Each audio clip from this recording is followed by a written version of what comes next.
LIC তরফ থেকে junior assistant তার রেসপেক্টে ব্যাংকিং ইন্ডাস্ট্রির তরফ থেকে আবার একটা নতুন নোটিফিকেশন তোমাদের সামনে নিয়ে হাজির হয়েছি। কমপ্লিট যে ভ্যাকান্সি আছে সেখানে কিন্তু 200টার ওভারঅল ভ্যাকান্সি বেরিয়েছে এবং তোমাদেরকে বলে রাখি জুনিয়র অ্যাসিস্ট্যান্ট এলআইসির তরফ থেকে কিন্তু একটা অফিসিয়াল নতুন আপডেট সেন্ট্রাল গভর্নমেন্ট লেভেলের রেসপেক্টে বেরিয়ে গেছে।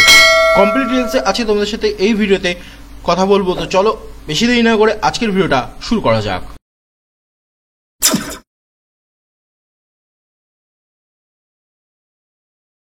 ডিফারেন্ট টাইপ অফ স্টেটের রেসপেক্টে ভ্যাকান্সি বেরিয়েছে। আমি যদি কথা বলি অন্ধ্রপ্রদেশের রেসপেক্টে তাহলে 12খানা ভ্যাকান্সি বেরিয়েছে। সব থেকে বেশি ভ্যাকান্সি বেরিয়েছে এখানে কিন্তু 53টা ভ্যাকান্সি মহারাষ্ট্রের রেসপেক্টে, কর্ণাটকের রেসপেক্টে 38খানা ভ্যাকান্সি বেরিয়েছে, মধ্যপ্রদেশের রেসপেক্টে 12খানা ভ্যাকান্সি বেরিয়েছে এবং আমি যদি ওয়েস্ট বেঙ্গলের রেসপেক্টে বলি টোটাল 5খানা ভ্যাকান্সি বেরিয়েছে। ওভারঅল যে ভ্যাকান্সি সেটা তোমরা দেখতেই পাচ্ছ 200টা ম্যাক্সিমাম নাম্বার অফ ভ্যাকান্সি বেরিয়েছে। বলেন কি এলআইসি জুনিয়র অ্যাসিস্ট্যান্ট তার রেসপেক্ট স্টেট ওয়াইজের রেসপেক্টে তোমাদেরকে এখানে বলে রাখি ইম্পর্টেন্ট যেখানে পার্টিকুলার টপিকগুলো কি কি আছে, তো তার রেসপেক্টে দাঁড়িয়ে বলে রাখি এখানে যে পার্টিকুলার ইম্পর্টেন্ট ডেটস আছে। ফর্ম ফিল আপ এখানে শুরু হয়েছে 25/7/2024 রেসপেক্ট এবং ফর্ম ফিল আপ কিন্তু 14ই আগস্ট 2024 কিন্তু খতম হয়ে যাবে। তার সাথে তোমাদের এখানে বলে রাখি অনলাইনে যে এক্সামিনেশন হবে সেটা কিন্তু সেপ্টেম্বর 2024 হবে। তো সেপ্টেম্বরে কিন্তু অনেক এক্সাম আছে ব্যাংকিং ইন্ডাস্ট্রি তার রেসপেক্টে, তো সেই বুঝে কিন্তু ফর্ম তোমাদেরকে ফিল আপ করতে হবে। অফিসিয়াল ওয়েবসাইটের রেসপেক্টে দাঁড়িয়ে এখানে কিন্তু দিয়ে দিয়েছে, তাছাড়াও ডিসক্রিপশন বক্স চেক করো সেখানে অফিসিয়াল ওয়েবসাইটে প্রোভাইডও করে দেওয়া আছে। তোমাদের এখানে বলে রাখি টোটাল যে রেমুনারেশন কি থাকছে না, ইন হ্যান্ড পার মান্থ 32,000 থেকে শুরু করে 35,200 তোমরা কিন্তু বেসিক পে পাবে, তার সাথেও আলাদা অ্যালাউন্সেস অ্যাড হবে। তো ওভারঅল স্যালারি এখানে যদি তোমরা দেখো মান্থলি পার্টিকুলার ক্যাটাগরি যে সিটি ক্যাটাগরি আছে 1 এর রেসপেক্টে দাঁড়িয়ে 4,22,400 অ্যানুয়ালি, সিটি 2 ক্যাটাগরি রেসপেক্টে 2 এর রেসপেক্টে দাঁড়িয়ে 4,03,200 এবং 3 এর রেসপেক্টে দাঁড়িয়ে 3,88,800 অবধি স্যালারি তোমাদের এখানে কিন্তু পৌঁছে যাবে। তার সাথে তোমাদের এখানে বলে রাখি প্রভিশনাল পিরিয়ড এখানে কিন্তু 6 মাস আছে এবং তারপরেই কিন্তু জয়েনিং হবে। তো প্রভিশন পিরিয়ড এসবিআইতেও 6 মাস, সব জায়গাতেই মোটামুটি 6 মাস 1 বছর এর রেসপেক্টেই থাকছে, আর কিছু করার নেই এখানে।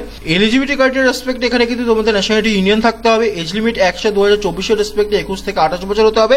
মিনিমাম কিন্তু তোমরা গ্র্যাজুয়েশন পাশে এখানে আবেদন করতে পারবে। 60% মার্কস দরকার এবং কম্পিউটার সার্টিফিকেট থাকলে ভালো হবে।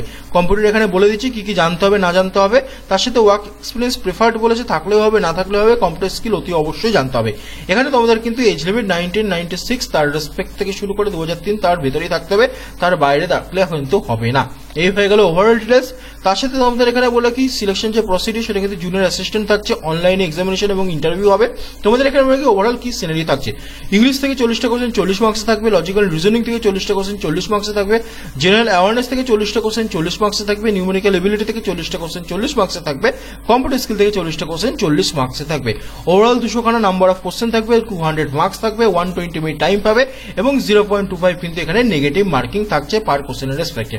তাছাড়াও এখানে কিন্তু পার্টিকুলার যে পরের প্রসেস আছে সেটা কিন্তু ইন্টারভিউ হবে। ইন্টারভিউর মাধ্যমে কিন্তু তোমাদের ফাইনাল সিলেকশন যেটা আছে সেটা কিন্তু মেরিট লিস্টের মাধ্যমে এখানে প্রোভাইড করে দেবে। তারপরে বলে রাখি তোমাদেরকে এখানে ইম্পর্টেন্ট যে হাউ টু অ্যাপ্লাই সেকশন আছে সেখানে কি বলছে, বেসিক্যালি কিছুই না, 25/7/2024 থেকে শুরু করে 14/8/2024 এর ভেতরে ফর্মটাকে ফিল আপ করতে হবে। অফিসিয়াল ওয়েবসাইট দিয়ে দিয়েছে, তাছাড়াও ডিসক্রিপশন বক্স চেক করে সেখানে আমি অ্যাপ্লাই লিঙ্ক প্রোভাইডও করে দিয়েছি। এই পার্টিকুলার টেক্সটটা হ্যান্ড রিটেন ডিক্লারেশন সেটা কিন্তু অতি অবশ্যই তোমরা নিজেরা লিখে স্ক্যান করে তারপরে কিন্তু ফর্ম ফিল আপে বসবে, নাহলে প্রবলেম হয়ে যাবে। জুনিয়র অ্যাসিস্ট্যান্ট পোস্টের জন্য এখানে কিন্তু অ্যাপ্লিকেশন ফিস 800 রুপিস আছে এবং তার সাথে 18% জিএসটিও আছে। এই টোটাল জিনিসটা কিন্তু থাকছে। তাছাড়া অ্যাপ্লিকেশন যে প্রসেস আছে সেটা ডিসক্রিপশন বক্সে চেক করো, সেখানে কিন্তু টোটাল সিনারি দেওয়া আছে, সেখান থেকে কিন্তু পাই টু পাই অফিসিয়াল ওয়েবসাইটের মাধ্যমে তোমরা দেখে নিতে পারবে। এই হয়ে গেল ওভারঅল ডিটেলস। তো তোমাদের সাথে যদি কথা বলি অনলাইনে সিটি অফ এক্সামিনেশন কোথায় পড়তে পারে, ওয়েস্ট বেঙ্গলের রেসপেক্টে কলকাতা, শিলিগুড়ি, দুর্গাপুর, বর্ধমান এই 4টে সেক্টরে কিন্তু পড়বে। তো আরামসে কিন্তু তোমরা ফর্মটাকে ফিল আপ করতে পারো, কারণ ওয়েস্ট বেঙ্গলের 4টে জায়গাতেই আছে এবং ইন্টারভিউ কিন্তু তার সাথে সাথে কলকাতা কিন্তু থাকবে। এই হয়ে গেল overall details. Total 200 number of vacancy বেরিয়েছে জুনিয়র অ্যাসিস্ট্যান্ট এলআইসি তার তরফ থেকে দাঁড়িয়ে এবং সবাই কিন্তু ফর্মটাকে ফিল আপ করতে পারবে গ্র্যাজুয়েশন পাস থাকলেই। কমপ্লিট ব্যাংকিং ডিপার্টমেন্টের রেসপেক্টে আবার একটা নতুন ভ্যাকান্সি রেসপেক্টে কথা বললাম, প্রি এক্সাম এবং বা একটাই সিঙ্গেল এক্সাম এবং ইন্টারভিউর মাধ্যমে সিলেকশন প্রসেস কন্টিনিউ করা হচ্ছে এবং তোমরা সবাই কিন্তু এখানে ফর্মটা অনলাইনে ফিল আপ করতে পারবে। তো আজকের ভিডিওটা এতটাই। যদি ভিডিওটা ভালো লাগে অতি অবশ্যই একটু লাইক করে চ্যানেলটাকে সাবস্ক্রাইব করো। রেগুলার ভিডিও আছে তো যেন অতি অবশ্যই চ্যানেলটার সাথে যুক্ত হবে। আজকে এতটাই, দেখা হচ্ছে অন্য কোনো ভিডিওতে অন্য কোনো টপিকের সাথে। Till then take care, tata, bye by.